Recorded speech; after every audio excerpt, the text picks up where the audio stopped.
Today I wanted to do something a little bit different and talk about something out of the ordinary that a lot of people don't normally do, and that's owner financing. So there's a lot of investors out there who do owner financing, and it's really beneficial for them. So I'll go through what the good, bad, and ugly is of owner financing if you're on the buyer side, and even thinking about this as an option. So with owner financing, kind of the good thing is you don't necessarily have to have great credit or like good income history, as long as you have a good chunk of change to put down. Generally anywhere from 15 to 20% is about average. So $100,000 house, you need to have 15 to 20 grand to put down.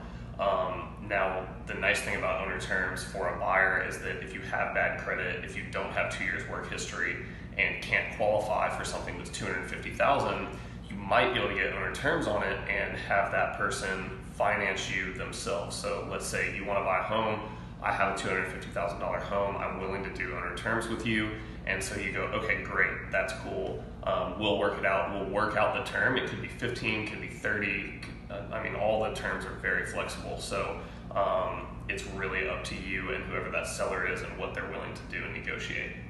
The bad side of it is that you're going to see a lot higher interest rates. So normal mortgage, you're looking at somewhere around, at this point in time, like 4 to 5%, which is pretty good.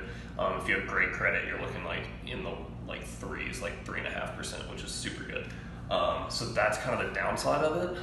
Also having to put a ton of money down. So FHA programs, THDA programs, VA, if you're a veteran, there's a lot of government programs out there to help people get into houses for really little or no cost, or relatively no cost up front. So you might be able to buy a $250,000 house if you just wait a couple years, get your income, get your credit, and get everything in shape, and not have an insane interest rate, and also not have to put a ton of money down.